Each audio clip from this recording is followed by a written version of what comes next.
a gente vai seguir com esses encontros, com essas teleaulas, com esses encontros ao vivo. A primeira preocupação que eu queria, o primeiro acordo que eu queria fechar com vocês é relacionado ao processo de avaliação.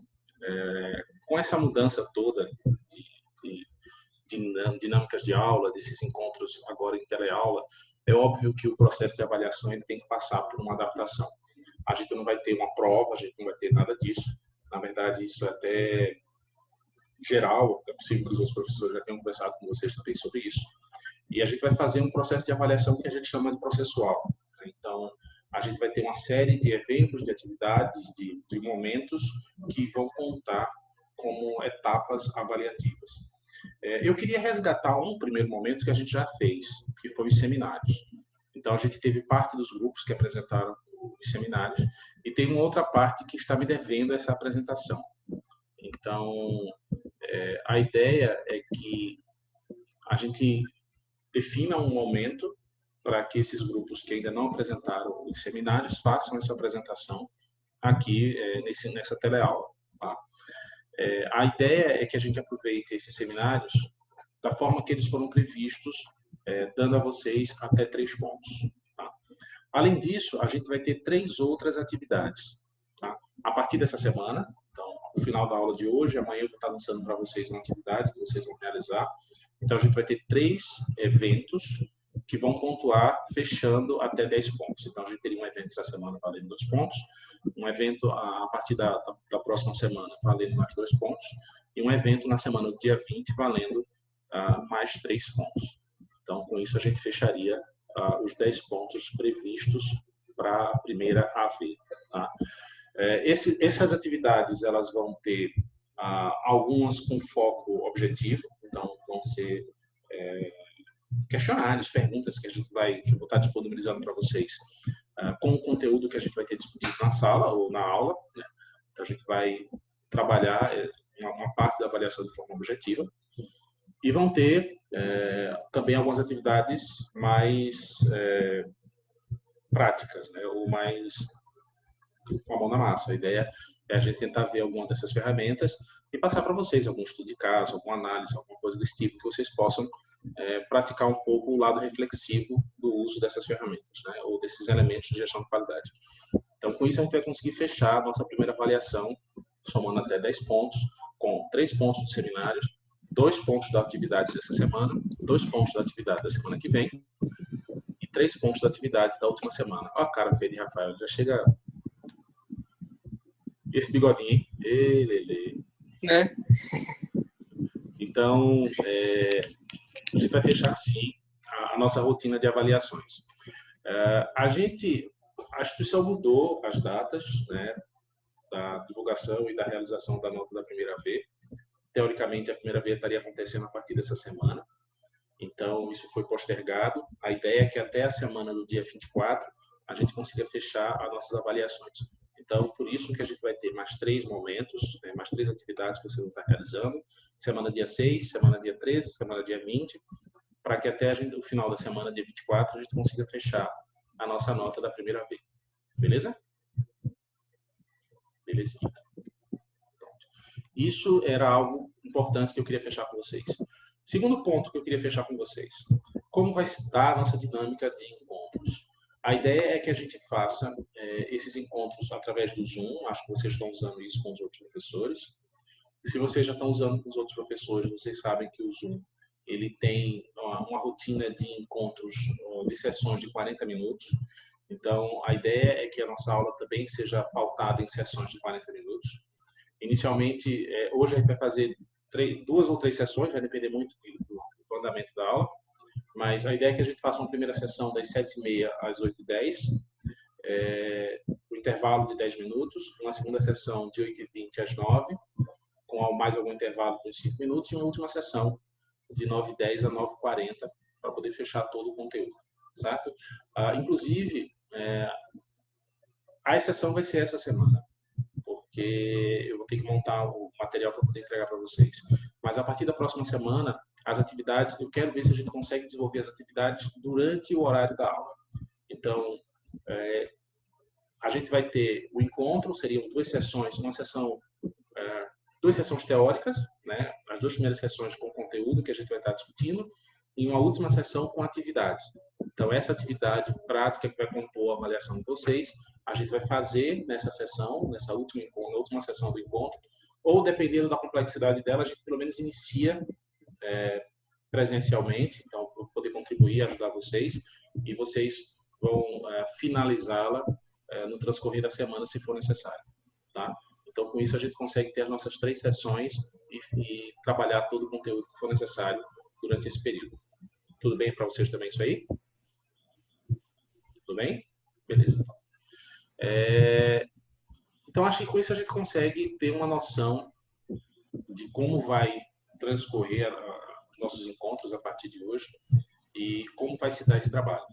O que eu preciso fechar com vocês é os grupos que ainda não apresentaram o seminário.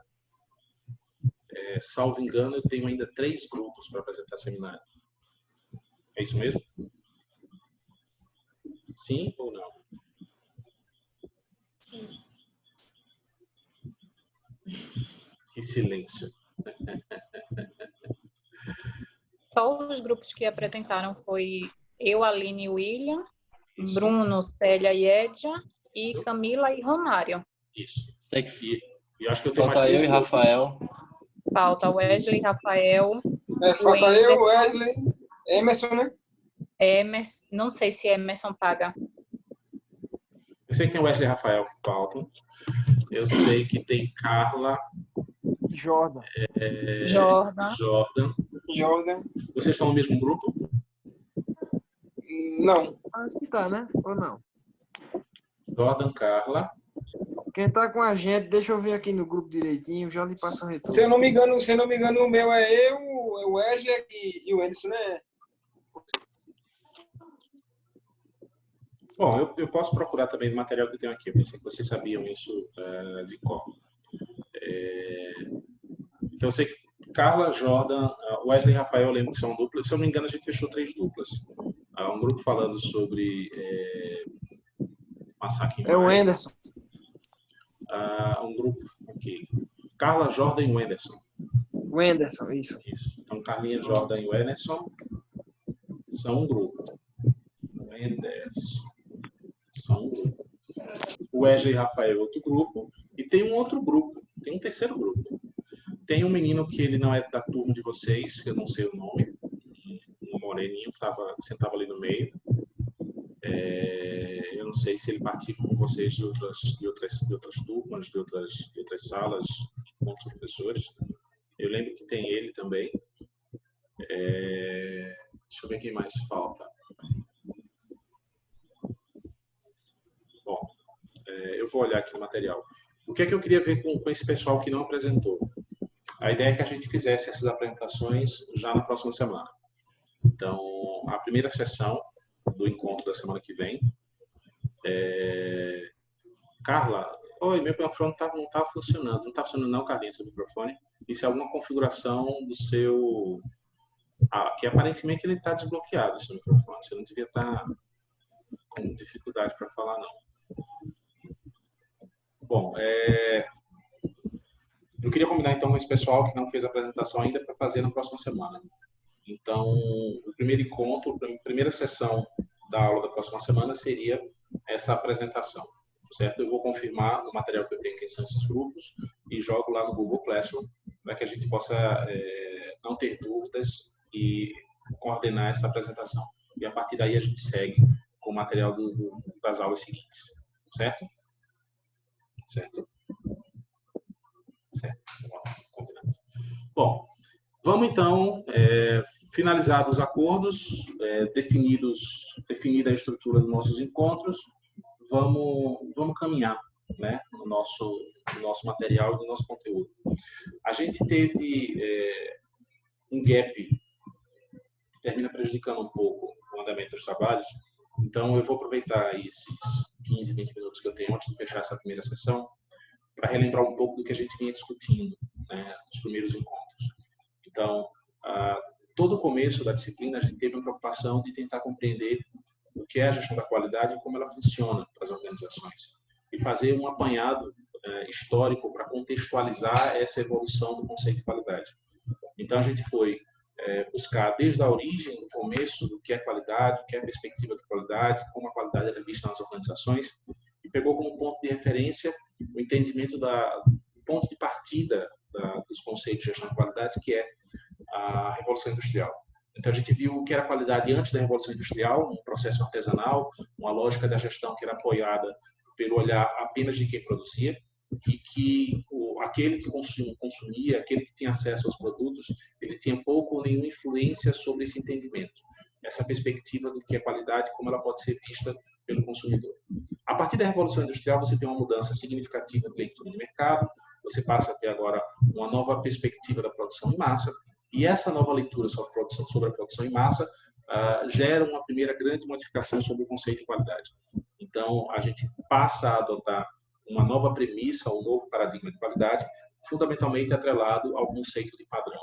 Então, o padrão ou a padronização era algo que não existia antes da Revolução Industrial, justamente por conta da produção artesanal. Então, cada produto ele tinha uma peculiaridade, ele tinha uma singularidade. Então, você não tinha como produzir algo igual em grande escala. E o ponto de partida, ou um ponto de convergência para a Revolução Industrial, era justamente a aceitação da necessidade da existência de um padrão. Então, toda vez que a gente aceitar, ou que a gente tomar como premissa o começo dos conceitos de qualidade, a gente vai ver a Revolução Industrial como ponto de partida, justamente por criar um conceito de padrão. Então, o padrão ele se torna um elemento necessário para que a qualidade possa ser desenvolvida. A construção de um modelo padronizado, a definição de critérios e regras comuns de produção e que permitiam a replicação desse critério em grande escala. A partir da definição do conceito de padrão, a gente começa a ver a evolução dos conceitos de qualidade. Então, a qualidade ela foi passando, ela foi mudando com o passar dos anos, ela foi se adaptando a uma nova conjuntura política, social, econômica, mundial, e justamente por conta disso, paradigmas de qualidade foram se construindo. É importante lembrar, a gente falou sobre isso, que os paradigmas de qualidade, eles coexistem. Ou seja, é possível encontrar organizações que atuem nos mais diversos paradigmas, mesmo atuando no mesmo mercado nos dias atuais. Então, esses paradigmas, eles têm uma existência, um sentido de ser adotado, e a gente falou também sobre isso, que a adoção de um paradigma de qualidade ele é uma estratégia importante para as organizações. Então, as empresas precisam definir com clareza qual paradigma elas vão seguir, e a partir da adoção de um paradigma de qualidade, elas costumam nortear grande parte das suas decisões de produção, de sistemas de mercado, coisas do tipo. Então, os paradigmas de qualidade eles começam com a busca da adequação aos princípios de produção. Então, era necessário que você tivesse o foco da produção como um requisito básico para que você conseguisse ter uma vantagem produtiva ou uma vantagem comercial. Então, a ideia era que quanto mais eu produzisse, maior era a minha chance de atingir novos mercados, maior a minha capacidade de agradar o consumidor. O único fator que limitava... Bruno caiu, está voltando aqui. Tá? O único fator que limitava uma organização em melhorar o seu desempenho de mercado era a sua capacidade produtiva. Então, toda a preocupação da qualidade nessa perspectiva era conseguir encontrar fatores de otimização da produção.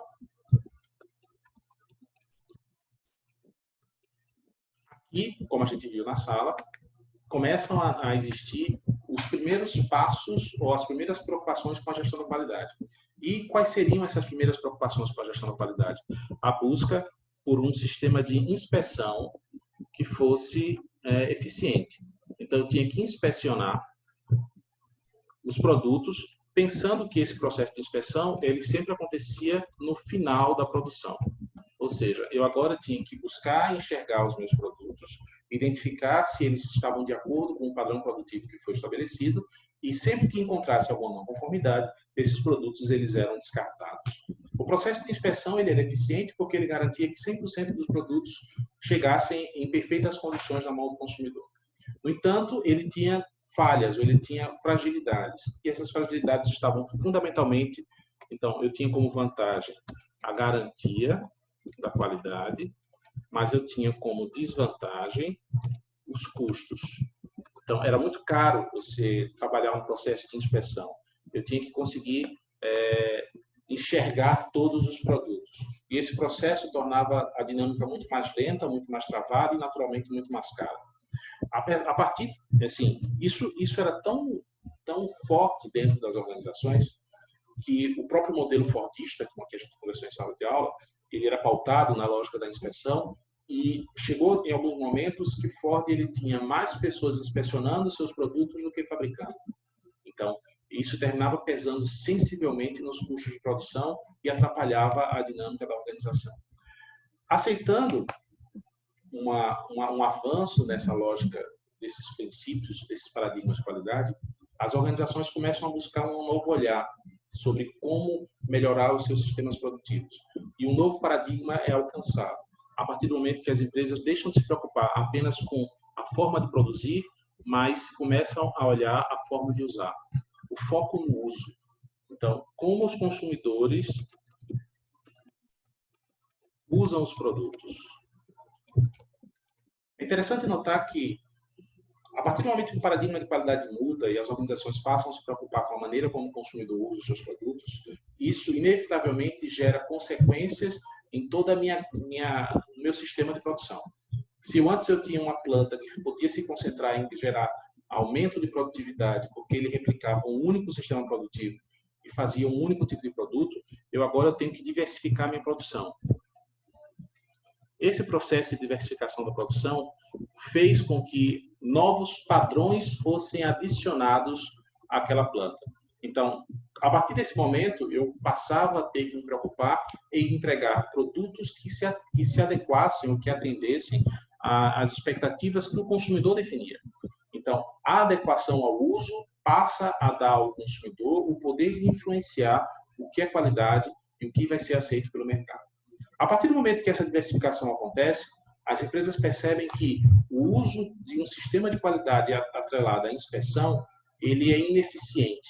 Por mais que aqui você já tivesse, por exemplo, além da inspeção, o controle estatístico da produção, ele começa aqui, as análises de Stewart, aqueles cálculos sobre quantos por cento de um produto eu poderia inspecionar para garantir que a eficiência ou que existisse o mínimo de falha chegando ao consumidor. Esse processo de diversificação começa a exigir um maior aprofundamento dessas dinâmicas, ou uma maior maturação dessas ferramentas. Justamente por conta disso, novos elementos começam a ser adicionados nas cadeias de produção. Então, além do CEP, você começa a encontrar os checkpoints de produção. Ou seja, os produtos começam a ser inspecionados não mais apenas ao término da produção, mas em etapas intermediárias. Eu consigo agora inspecionar de forma estatística parte da minha produção em elementos ou em momentos chaves em que essa produção acontece e com isso minimizar grande parte das falhas e minimizar também grande parte dos custos. Porque uma inspeção que acontecia ao término da produção normalmente gerava um descarte daquele produto. Pouco conseguia ser reaproveitado. Então, a partir do momento que eu consigo inspecionar de forma intermediária, eu garantia uma melhoria desse meu processo de inspeção e uma redução da perda de matéria-prima, porque eu conseguia reaproveitar de forma mais fácil, ou mesmo que eu tivesse que descartar, o descarte era feito em uma quantidade menor de produtos. Bom, a gente também viu que um outro paradigma começa a ser trabalhado, que está associado à adequação aos custos. Essa adequação ao custo é uma realidade que acontece pós-guerra. Então, você começa a ver uma nova realidade mundial, perto da Segunda Guerra, novos paradigmas de produção, as empresas precisando ajustar as suas cadeias produtivas a uma limitação financeira e econômica do mundo. Agora, os mercados eles estão mais fragilizados e as empresas precisavam mudar a sua forma de produzir.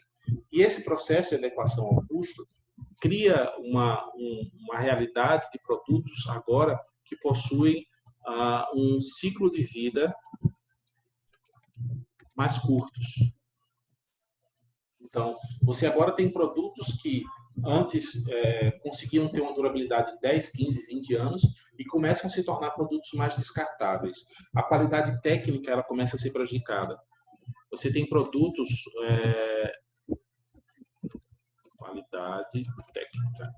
Você tem produtos que ele é tecnicamente inferior, ele é reconhecidamente tecnicamente inferior, mas isso é facilmente aceito pelo mercado pela necessidade da geração do consumo. As pessoas estão dispostas a pagar mais barato por produtos tecnicamente menores ou tecnicamente mais frágeis. Isso, inclusive, gera o boom ou o crescimento da indústria asiática. Então, os chamados tigres asiáticos. Então, você tem toda aquela indústria de Hong Kong, Taiwan, Singapura, a própria indústria chinesa, ela começa a se desenvolver a partir desse espaço aberto para o mercado. Os consumidores aceitam produtos tecnicamente inferiores. E eles conseguem entregar isso, eles conseguem gerar preços competitivos, justamente porque eles assumem isso como paradigma. É uma realidade bem diferente, por exemplo, do Japão ou dos Estados Unidos, que ainda estavam focados na eficiência, na maximização da eficiência ou na maximização dos resultados. Aqui os caras aceitam produtos realmente mais fracos, produtos piores. E isso começa a se tornar uma realidade que se expande a vários mercados. Hoje, existe uma série de consequências desse paradigma. Então, grande parte dos insumos que foram construídos nessa época se tornaram insumos padrões. Eu citei para vocês alguns exemplos. Por exemplo, a questão da madeira, hoje você encontra vários produtos que não é produzido com madeira bruta, mas sim compensado. O MDF, como é chamado nos dias atuais. O MDF é uma matéria-prima que foi gerada nesse período. Eram restos de madeiras que foram compensados e vendidos como algo próprio, ou como uma madeira diferenciada. Até o caso da gasolina, que eu citei para vocês também, que é um refúgio da produção do petróleo. Então, uma série de matérias-primas, uma série de novos materiais são criados nesse período e se tornam padrão, né, para grande parte das linhas de produção. O último paradigma de qualidade, eu aceito como paradigma clássico de qualidade, é a adequação às necessidades. Deixa eu ver como é que eu posso ajustar aqui esse texto para ficar melhor para vocês. Isso aqui vem para cá.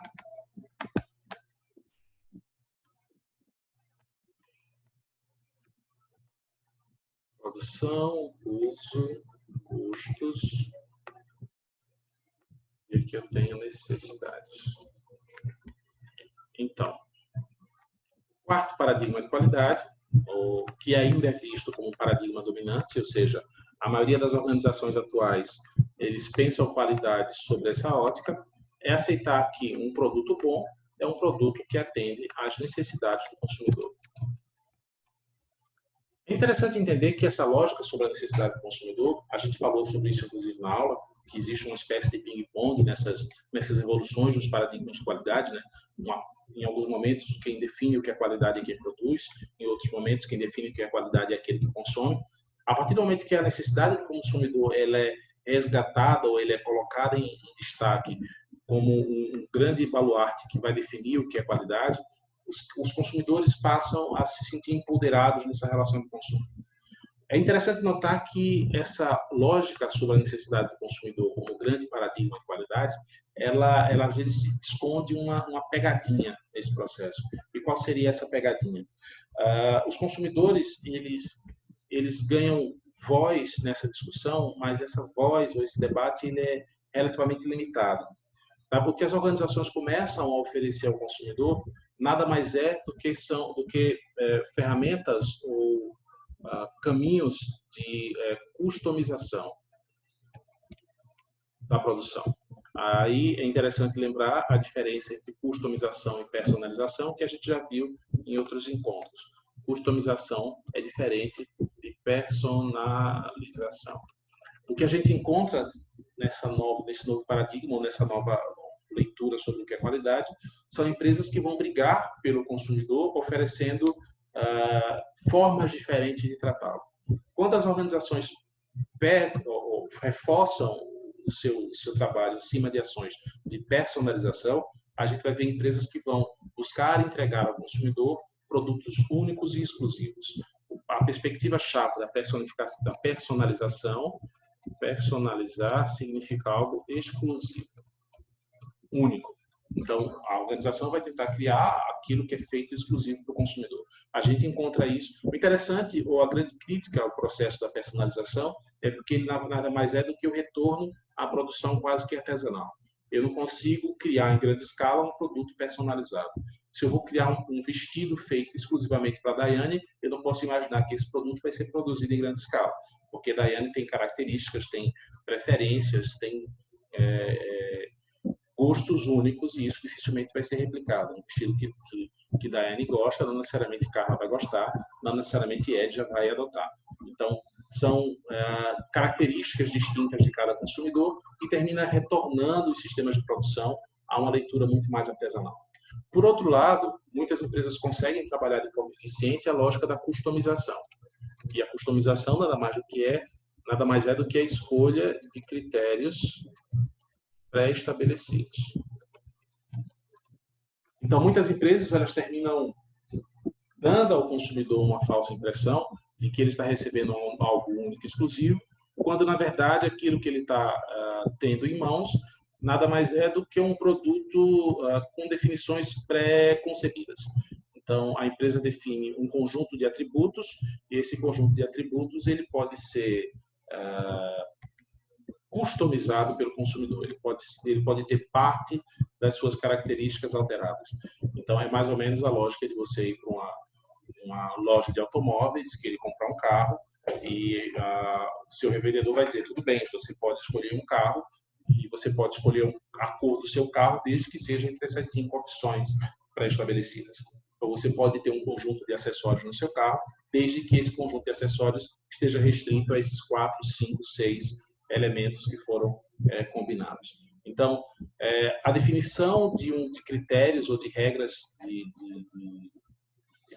customização está atrelado à capacidade da organização de definir alguns pré-requisitos, alguns atributos preliminares que o consumidor vai ter acesso e que ele vai entregar ao consumidor como uma forma de atender às suas necessidades.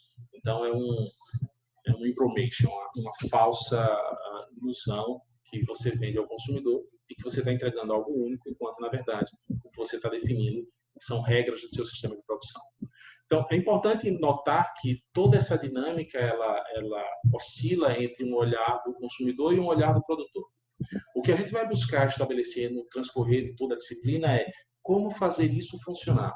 Quais são as ferramentas, quais são as decisões estratégicas, quais são os elementos que as organizações podem colocar em prática para que ela consiga ter sucesso independente do seu paradigma. Isso a gente começou a avançar nas aulas seguintes.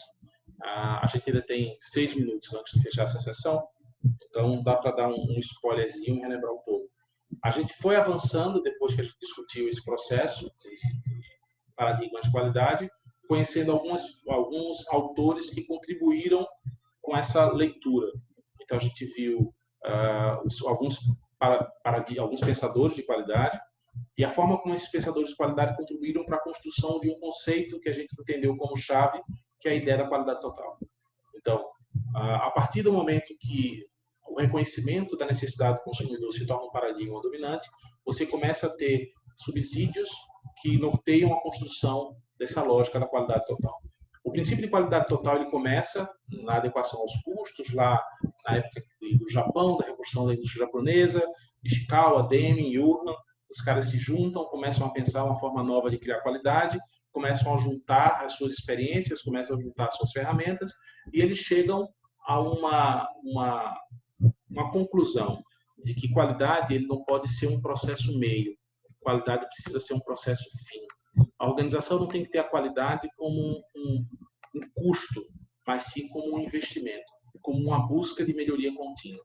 Dentro dessa lógica, eles começam a estabelecer algumas regras que são fundamentais e que constroem toda uma nova leitura sobre o conceito de qualidade. E esse conceito de qualidade total, ele é importante porque ele mostra que a qualidade é um elemento que transcende a linha de produção. Durante muito tempo, a qualidade era vista como uma responsabilidade de chão de fábrica.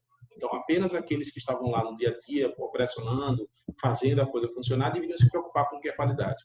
E quando esses caras começam a construir essa nova leitura, esse novo paradigma, essa premissa da qualidade total faz com que a qualidade saia do chão de fábrica, sai do chão de fábrica e se torna um elemento estratégico para as empresas. Qualidade se torna fator de planejamento. Qualidade se torna um elemento estratégico nas organizações. Fundamentalmente porque o princípio de qualidade total envolve a participação de todos os colaboradores. Todos os colaboradores são responsáveis pela qualidade.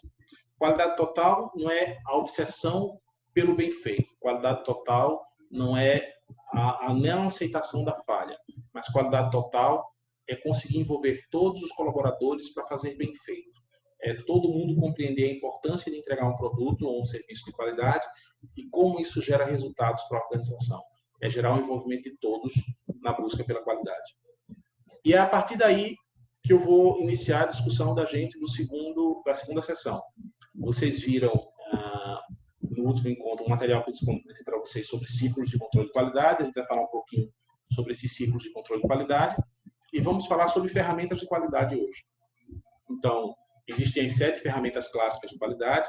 Algumas delas vocês apresentaram durante os seminários.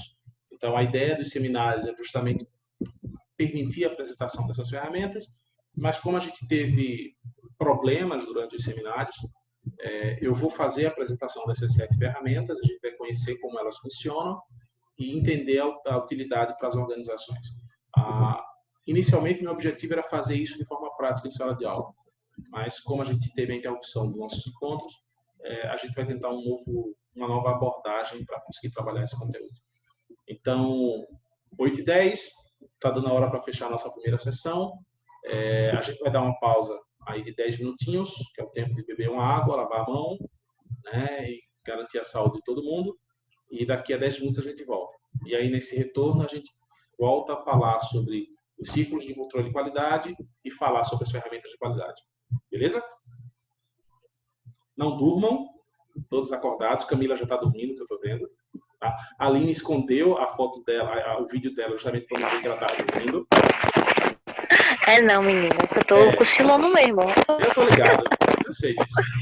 Então, assim, vamos beber uma água, lavar a cara, tomar um café, acordar. Daqui a 10 minutinhos a gente volta e segue a discussão da gente. Beleza? Beleza. Até daqui a pouco.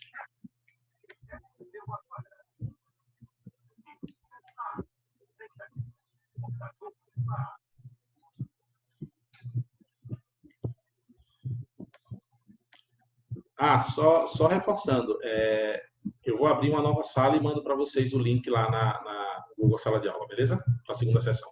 Até daqui a pouquinho.